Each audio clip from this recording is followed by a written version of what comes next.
Assalamualaikum warahmatullahi wabarakatuh.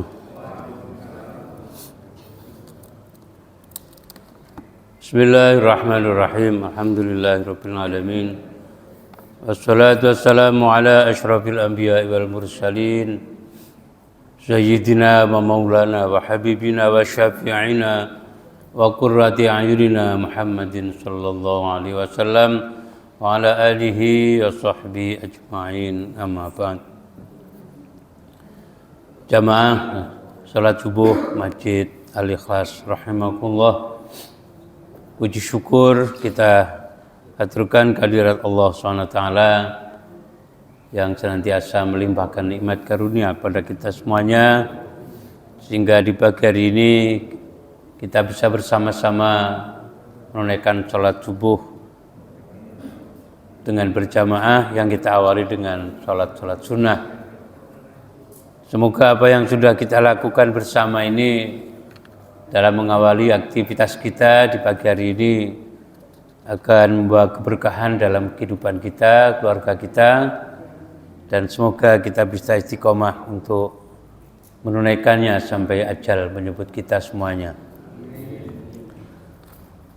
Alhamdulillah, setelah kita melaksanakan sholat subuh, kemudian kita lanjut dengan wiridan, berdoa bersama, kemudian kita mentadaburi beberapa ayat Al-Quran dengan niat kita itikaf di masjid ini yang kita isi dengan menyimak atau bertadabur pada ayat-ayat Al-Quran.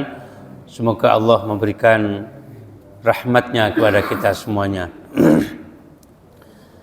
Masih melanjutkan kajian surah An-Nazi'at, surah yang ke-79 dalam urutan ayat Al-Quran. Kita sampai pada ayat yang ke-27. Saya akan baca ayat 27 sampai ayat 29. A'udzu billahi minasyaitonir rajim. Bismillahirrahmanirrahim. أأنتم أشد خلقا أم السماء بناها رفع سمكها فسواها وأغطش ليلها وأخرج ضحاها. Apakah kamu yang lebih sulit penciptaannya ataukah langit?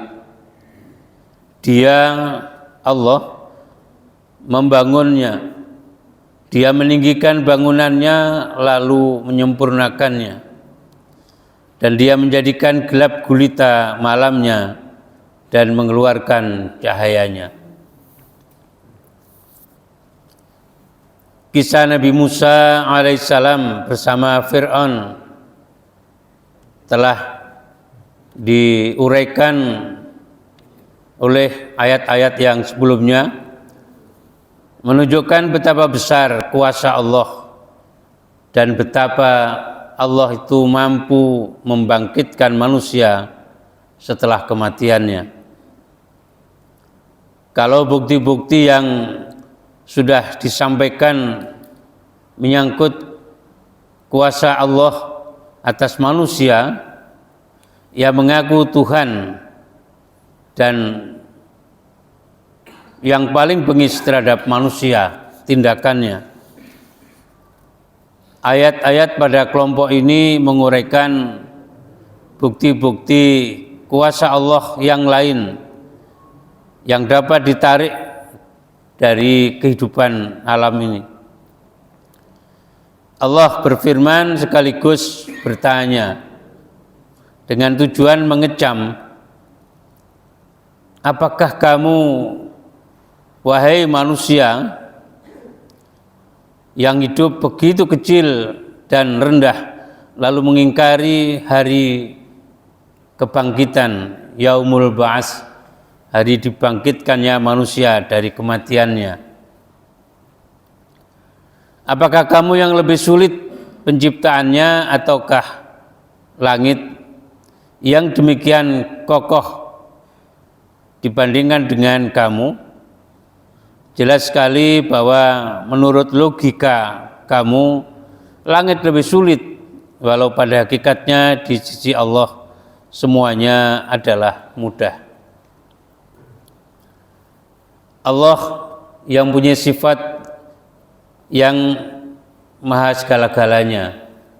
Innallaha ala kulli syai'in qadir. Allah maha mampu untuk terhadap segala sesuatu. Allah bisa menciptakan dari sesuatu yang tidak ada menjadi ada. Allah bisa menghidupkan dari yang sudah mati menjadi hidup kembali. Allah yang tidak pernah tidur, Allah yang tidak pernah lupa. Allah sangat teliti terhadap segala macam yang diciptakannya. Sedangkan manusia kita ini mempunyai begitu banyak kekurangan dan keterbatasan, sehingga Allah bertanya kepada manusia, apakah menciptakan kalian wahai manusia lebih sulit dibanding dengan menciptakan alam raya ini, menciptakan, membuat langit. Kita manusia yang punya sifat lupa, bisa salah, bisa khilaf.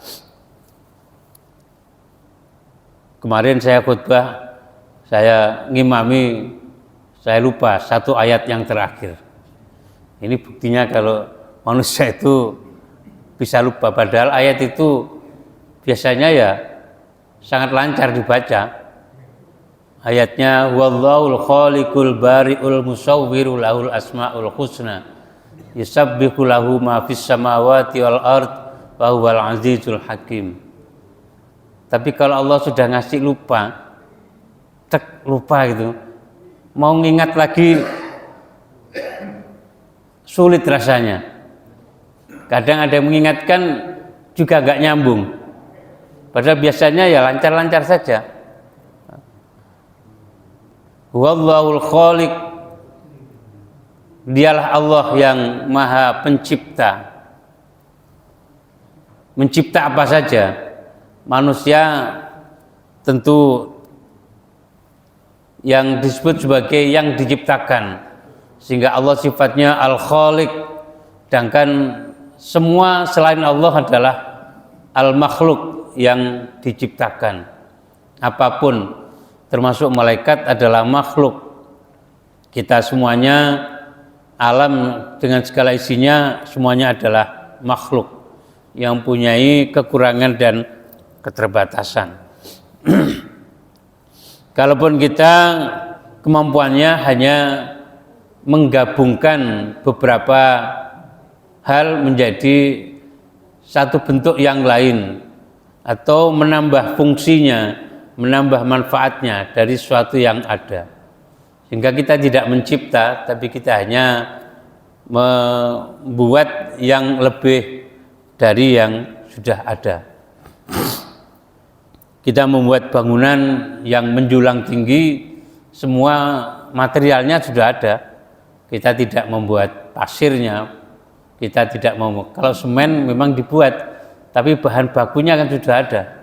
Dari beberapa unsur kemudian dijadikan menjadi satu, sehingga menjadi semen, menjadi perekat beberapa material, supaya bangunan itu menjadi kokoh.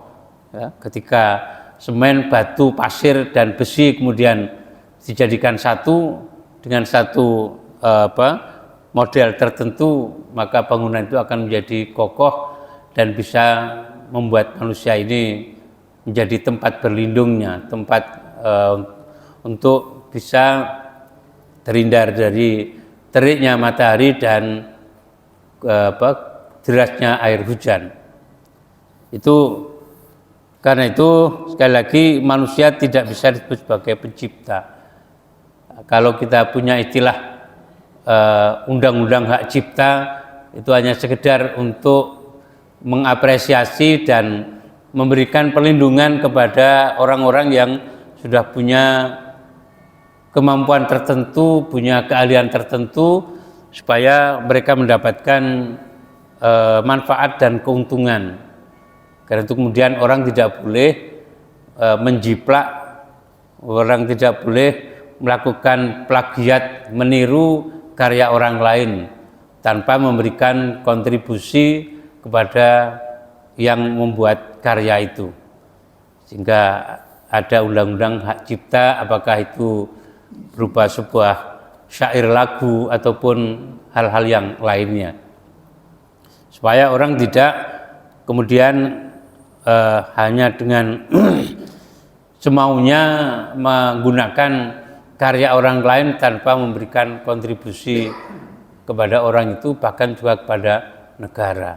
Nah, sehingga ada dulu namanya, kita masih mengenal kaset, itu banyak kaset yang bajakan, ya, artinya tidak berizin untuk memproduksinya, untuk memperbanyaknya, sehingga orang yang membuat lagu dirugikan, negara juga dirugikan karena dia tidak membayar pajaknya.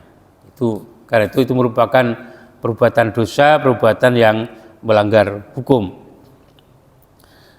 Sekali lagi, itu hanya sekedar untuk mengapresiasi dan memberikan perlindungan kepada orang-orang yang sudah berusaha untuk membuat sesuatu yang tidak bisa dibuat oleh semua orang. Al-Khaliq Al-Bari, yang maha mengadakan, yang maha membuat sesuatu yang tidak ada menjadi ada. Sehingga Allah satu-satunya zat yang bisa mengadakan sesuatu yang tidak ada menjadi ada, yang tidak terjadi menjadi terjadi. Al-Musawwir, yang maha membentuk. Karena itu wajah manusia ini hampir tidak ada yang sama antara satu dengan yang lain.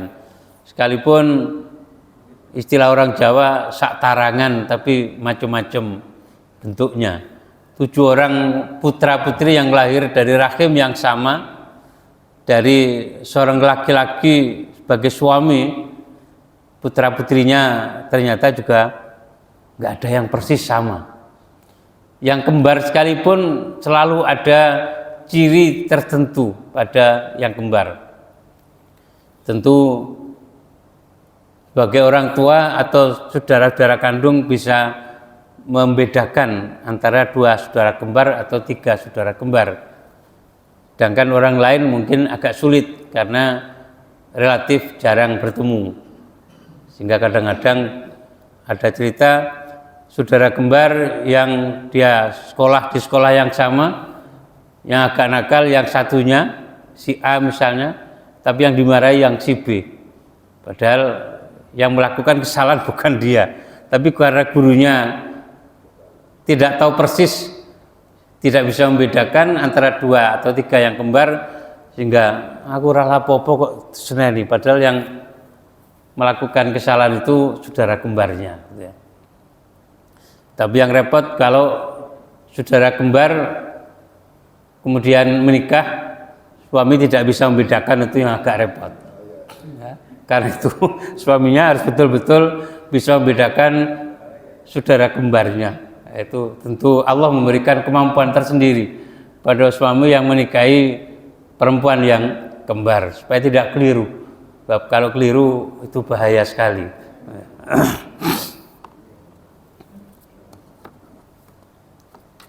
Lahul asmaul husna, bagi Allah mempunyai nama-nama yang baik yang kita kenal, al asmaul husna, yang dimulai di ayat ini, al malikul qudusus salamul mu'minul muhaiminul azizul jabbar al mutakabbir, dan seterusnya. Yang di beberapa kota itu saya lihat ada ditulis al asmaul husna, ditaruh di sepanjang jalan di kota. Saya tahu di Jombang karena saya orang Jombang, itu mulai dari keluar pintu tol di Ploso itu sudah ada Asmaul Husna, sekalipun yang lewat nggak pernah baca karena ada di atas, ya, setinggi lampu jalan itu. Itu setahu saya sepanjang jalan di kota Jombang itu ada tulisan-tulisan al-asmaul husna. Ya. Yusabbihu lahu ma fis samawati wal ard, yang semuanya itu akan bertasbih kepada Allah, apa-apa yang ada di langit dan apa-apa yang ada di bumi.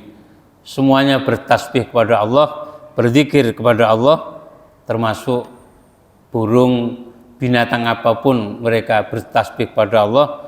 Tapi kita tidak tahu persis bagaimana cara mereka bertasbih. Bisa jadi kalau ada burung-burung yang berkicau di pagi hari setelah sholat subuh begini, itu adalah bentuk tasbihnya burung-burung kepada Allah. Ya.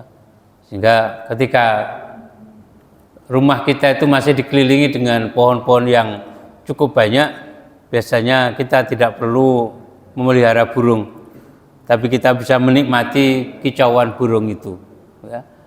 Tidak usah ngingu, tidak usah memelihara, tidak usah ngasih makan, tapi kita bisa menikmati indahnya kicauan suara burung itu. Rumah saya yang di ITS itu bukan rumah saya, kan rumahnya negara. Saya tidak punya rumah. Ya. Karena halaman saya itu saya tanami pohon mangga cukup besar, sehingga di depan saya juga banyak pohon-pohon yang lain, sehingga begitu pulang dari masjid subuh gitu kita bisa mendengarkan kicauan burung-burung yang bermacam-macam. Dan kita tidak perlu beli burung, kita tidak perlu menyiapkan sangkarnya, memberikan makan, tapi kita bisa menikmati indahnya kicauan burung-burung. Dan barangkali itulah cara burung itu bertasbih kepada Allah SWT. Wa huwal azizul hakim, dan dialah Allah yang maha mulia dan maha bijaksana. Sehingga Allah yang maha memberikan kebijaksanaan dan memberikan keputusan hukum yang tidak pernah menzolimi kepada siapapun. Kalau hukum manusia pasti ada orang yang merasa terzolimi. Hakim dianggap tidak bijak dalam memberikan vonis atau keputusan hukumnya. Sekali lagi, biasanya yang seperti itu yang menilai karena dia dikalahkan dalam gugatan hukumnya, dalam proses hukumnya. Tapi yang menang tentu akan menguji hakim itu sangat bijak, hakim itu sangat profesional, hakimnya sangat adil, dan seterusnya. Setelah mengajukan pertanyaan di atas, ayat ini melanjutkan tanpa menanti jawaban, karena memang tidak ada jawaban kecuali mengakui bahwa penciptaan langit jauh lebih besar, lebih sulit daripada penciptaan manusia. Ayat 27 sampai 29 ini melanjutkan dengan menjelaskan kuasa Allah menciptakan langit yang sungguh kokoh dan harmonis itu. Dia, Allah, telah membangun, yakni menciptakannya. Dia meninggikan bangunannya sehingga langit menjadi bagaikan atap bagi bumi, dan juga meninggikan gugusan-gugusan bintangnya. Lalu menyempurnakannya sehingga ia menjadi padu tanpa sedikit ketimpangan pun, dan jaraknya pun menjadi sangat sesuai dengan kebutuhan hidup makhluk di bumi ini. Dan Dia yang Maha Kuasa itu menjadikan gelap gulita malamnya dengan tenggelamnya matahari, dan Dia juga yang mengeluarkan atau memunculkan cahayanya, yakni menjadikan siangnya terang benderang melalui munculnya matahari. Allah yang menjadikan semuanya itu. Ketika matahari tenggelam di ufuk barat, maka akan secara perlahan kita akan melihat kegelapan, akan merasakan gelap gulitanya malam ini kalau tidak ada penerangan lampu. Di kampung-kampung dulu tahun 70-an ketika saya masih kecil, karena di desa belum ada listrik, Ya. Sehingga begitu keluar dari rumah tentu cukup gelap kecuali kita bawa lampu senter. Ya. Apalagi kalau bulan masih tanggal muda, kecuali kalau sudah purnama tanggal 10 ke atas sampai 20 mungkin rembulannya begitu bisa memberikan penerangan atau membuat kita menjadi bisa melihat apa yang ada di kanan kiri kita. Tapi kalau tidak tentu gelap gulita. Tetapi orang kampung ketika itu juga jarang sekali yang punya rasa takut jalan kemana-mana, ya tetap seperti itu. Tapi kalau sekarang barangkali begitu listrik mati beberapa jam, tidak ada penerangan sama sekali, rasanya kita atau orang jarang akan takut untuk jalan kemana-mana karena sudah terbiasa dengan penerangan yang memadai. Kalau dulu ya memang seperti itu, sehingga jalan kemana-mana ya dalam kegelapan. Ya. Begitu muncul matahari di waktu pagi setelah subuh begini, nanti beberapa saat matahari akan terbit hingga kita disunahkan untuk sholat isyraq beberapa menit setelah matahari terbit, dan pahalanya luar biasa besarnya. Kalau kita sholat subuh di masjid, kemudian kita lanjutkan dengan itikaf, kita baca Al-Quran, kita berzikir, kita mengikuti kajian keilmuan sampai kemudian matahari terbit beberapa menit, paling tidak kalau terbitnya hari ini misalnya jam 5.40 menit, nanti 7 menit, 8 menit atau 6 menit itu sudah boleh untuk melakukan sholat isyraq atau syuruk. Tetapi kalau pas terbit kita diharamkan, karena itu adalah cara ibadahnya orang Yahudi, agama lain. Mereka akan bersembahyang pada saat matahari terbit, pada saat matahari tenggelam. Karena itu ketika matahari sudah mau tenggelam, kita sholat asar, itu hukumnya makruh yang tahrim, makruh mendekati haram kalau matahari sudah menjelang huruf atau tenggelam. Demikian juga kita sholat sengaja dipaskan pada saat matahari terbit. Ya, kita tentu tidak bisa melihat langsung. Kalau kita ada di pantai Kenjeran sana, mungkin kita bisa melihat matahari pas terbitnya, ya, keluar dari bayangan laut di air itu. Tapi kalau di sini kan terhalang bangunan, terhalang pohon-pohon, sehingga kita tidak tahu persis terbitnya. Tapi kita bisa melihat jadwal waktu yang kita miliki. Pada hari ini tanggal sekian, bulan ini matahari terbit jam berapa. Itu bisa kita lihat pada jadwal sholat itu. Sehingga beberapa menit setelah itu kita baru boleh untuk melakukan sholat isyraq. Dan itu yang disebut dengan, sehingga baru beberapa menit setelah itu, mungkin 15 menit, 20 menit, kita baru boleh untuk melakukan sholat duha, ya, ketika matahari sudah naik beberapa derajat. Pertanyaan dan uraian ayat-ayat di atas sangat jelas dan gamblang serta dapat dipahami oleh setiap orang, walau pengetahuannya sangat terbatas. Dan semua yang sadar akan menundukkan kepala, takut dan kagum kepada Allah Sang Pencipta serta Pengatur yang demikian teliti.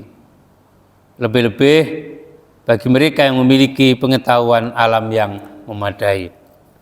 Sehingga semakin tinggi ilmu orang akan bisa menjadikan dia semakin kagum atas penciptaan Allah, semakin sadar bahwa manusia itu sangat kecil dan sangat terbatas ilmu pengetahuannya.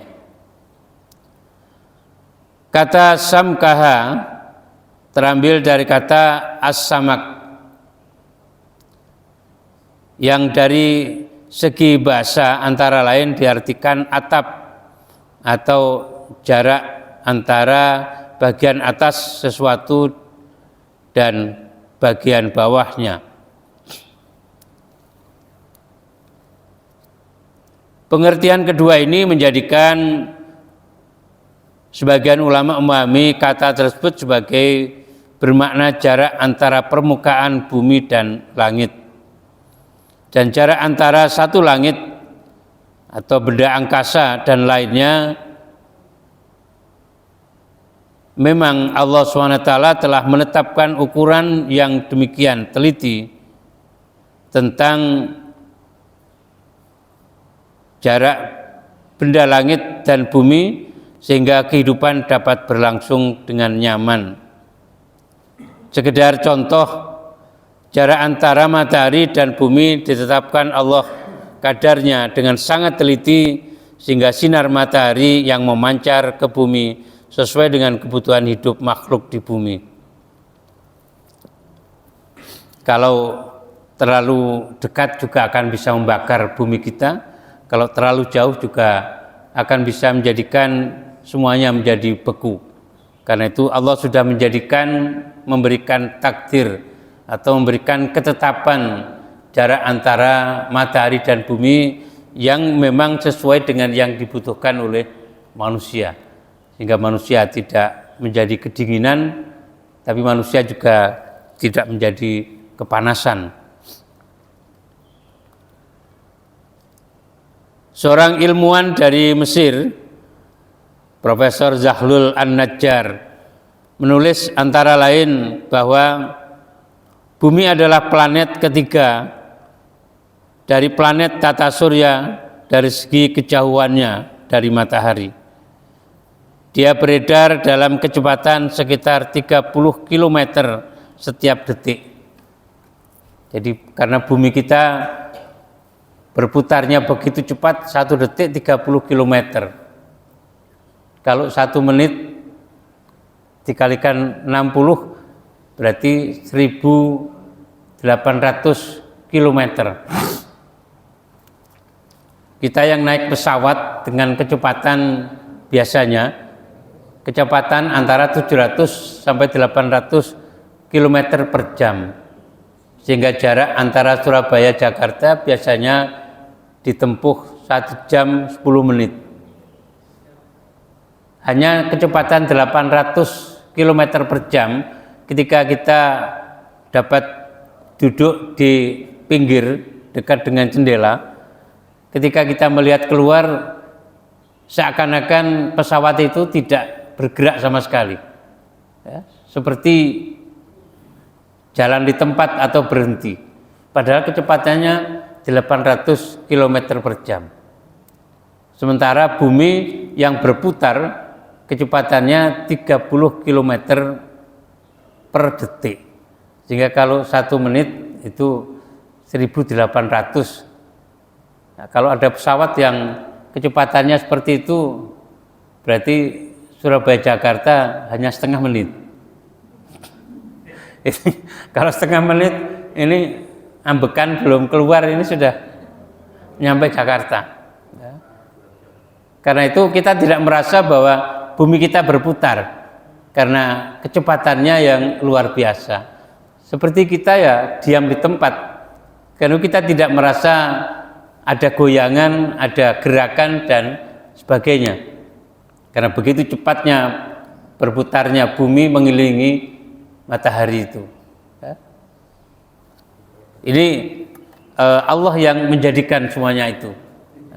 Sehingga sekali lagi kita semuanya merasa bahwa bumi itu ya seperti bumi yang datar, yang tidak bergerak sama sekali, padahal mengalami perputaran yang luar biasa cepatnya.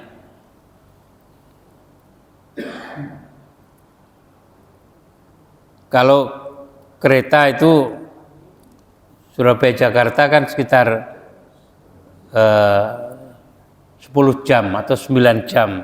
Ya. Kalau kereta cepat bisa lebih cepat lagi. Ya. Alhamdulillah kemarin saya tanggal 5 itu saya umroh bersama istri dan anak sampai tanggal berapa 14 kemarin saya mencoba ngincipi kereta cepat Mekah Madinah. Ya. Ya, kecepatannya maksimal sama seperti kereta cepat di Bandung Jakarta itu 370 km per jam. Tapi kalau sudah mendekati stasiun ya lebih rendah lagi sebelum berhenti. Karena dari Mekah itu mampir dulu ke Jeddah, baru kemudian dari Jeddah ke Madinah. Jadi agak sedikit memutar. Sehingga Makkah Madinah itu ditempuh 2 jam 15 menit. Ya. Karena 2 kali berhenti di 2 stasiun, ya, di Jeddah dan di mana begitu saya lupa. Gitu. Kalau bus, karena saya satu rombongan itu satu bus yang 13 orang naik kereta cepat dengan tentu nambah ongkos. Ya. Tapi yang tidak nambah ongkos ya tetap naik bis itu kira-kira 5 jam, 5,5 jam sampai di Madinah. Ya. Itu juga rasanya sudah cukup cepat sekali dengan kecepatan 370 km per jam. Sehingga kalau Surabaya Jakarta ada kereta cepat seperti Bandung Jakarta ya tentu Surabaya Jakarta cukup ditempuh dengan 4 jam perjalanan. Jadi lumayan cepat. Tentu untuk membangun jalannya atau rel kereta cepat tidak murah, ya. Sehingga saya lihat di Arab Saudi itu karena semuanya adalah gunung-gunung begitu saja, sehingga mungkin tidak semahal di Indonesia yang harus melewati sungai, melewati bukit, melewati perkampungan dan seterusnya, sehingga biaya pembebasan tanahnya menjadi lebih mahal.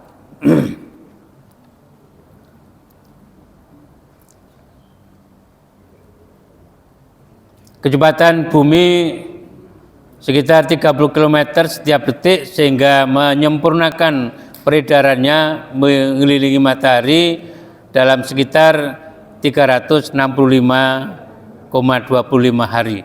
Karena itu kan hitungan hari dalam 1 tahun itu kurang lebih 365 hari.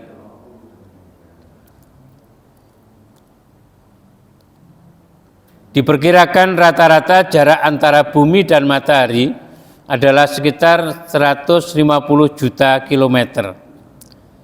Jarak ini ditentukan oleh Allah demikian rupa dan sangat teliti, dan ini mempunyai peranan yang besar dalam takdir, yakni penentuan kadar kebutuhan makhluk di permukaan bumi ini.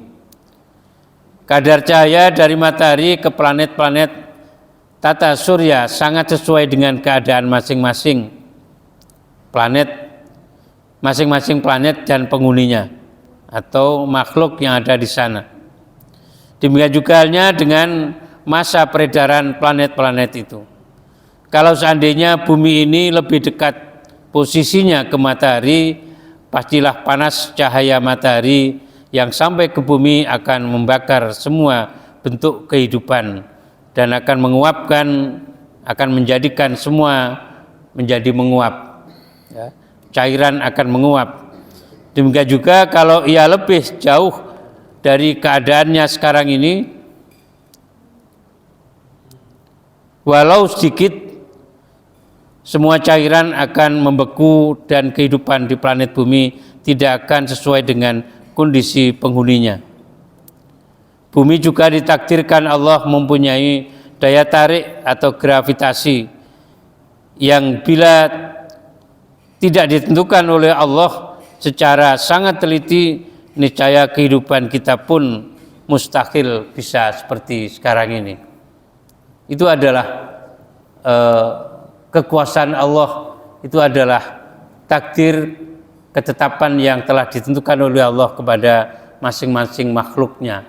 Karena Allah tahu persis bagaimana kebutuhan manusia dalam kehidupannya, maka Allah jadikan menempatkan jarak antara bumi dan matahari sesuai dengan yang dibutuhkan oleh manusia tadi, sehingga manusia tidak terus-menerus mengalami kondisi yang dingin. Demikian juga manusia tidak secara terus-menerus mengalami kondisi yang sangat panas, yang menjadikan manusia menjadi tidak nyaman dalam menjalani kehidupannya. Tentu bagi saudara-saudara kita yang berada di daerah-daerah yang dekat dengan kutub, ya tentu mereka sudah beradaptasi dan bisa menyesuaikan dengan kondisi yang ada. Tapi kalau kita yang di sana tentu ya sulit untuk bisa mengadaptasi atau menyesuaikan, karena kebiasaan kita hidup di tempat yang antara panas dan dinginnya sangat-sangat seimbang. Dan mereka yang ada di dekat kutub tentu dalam sekian bulan dia tidak pernah melihat matahari, tapi dalam waktu yang lain dia tidak pernah mengalami malam yang seperti yang kita alami di tempat ini. Kata aghtosha berarti menjadikan gelap. Kata ini pada mulanya terambil dari kata aghtosha. Aghtosh yaitu yang rabun atau buta matanya. Karena itu kalau ada orang yang rabun penglihatannya, melihat apa yang ada di depannya seperti malam hari atau seperti dalam kegelapan. Nah, ini karena kondisi penglihatan yang tidak sempurna. Mereka yang mempunyai sakit rabun dalam penglihatannya. Kalau itu sakit, bisa jadi dengan bantuan dari dokter mata rabun itu bisa disembuhkan, tapi juga mungkin saja kondisi itu akan memang seperti itu sehingga tidak lagi bisa disembuhkan. Seperti orang yang punya penyakit katarak atau sakit katarak sehingga bisa mengurangi terangnya penglihatan seorang dengan bantuan dokter mata ketika dilakukan operasi katarak, bisa menjadikan orang itu menjadi terang kembali melihat apa-apa yang sekitarnya.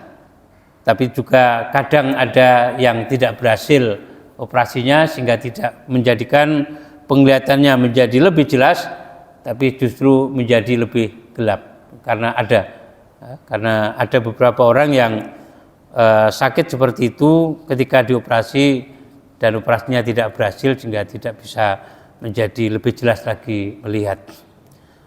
Semoga Allah selalu memberikan bimbingan kepada kita semuanya sehingga kita terus bisa menelaah ayat-ayat Allah dan menjadikan kita untuk bisa terus meningkatkan ketakwaan kita, keimanan kita kepada Allah, dan semoga Allah masih memberikan sehat dan umur panjang kepada kita, dan semoga kita bisa terus bisa menjadikan kondisi keimanan kita menjadi lebih baik, dan dengan begitu Allah akan mengampuni semua dosa-dosa kita, dosa kedua orang tua kita, dosa anak-anak kita, dan dosa semua guru yang telah memberikan ilmunya kepada kita semuanya.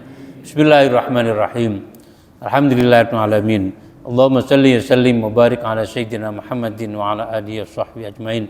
Allahumma ighfir lana dhunubana wa liwalidina warhamhuma kama rabbayana shighara.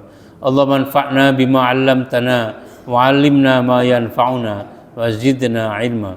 Allahumma inna nas'aluka ridhaka wal jannah wa na'udzubika min sakhatika wan nar. Allahumma inna nas'aluka al-huda wat tuqa wal 'afafa wal ghina. Rabbana atina fid dunya hasanah wa fil akhirati hasanah wa qina adzabannar wa adkhilna jannata ma'al abrar ya aziz ya ghafar ya rabbal alamin. Wa sallallahu ala sayyidina Muhammadin wa ala alihi wa sahbihi baraka wa sallam. Subhana rabbika rabbil izzati amma yasifun wa salamun alal mursalin walhamdulillahi rabbil alamin. Subhanakallahumma bihamdika asyhadu an la ilaha illa anta astaghfiruka wa atubu ilaik. Assalamualaikum warahmatullahi wabarakatuh.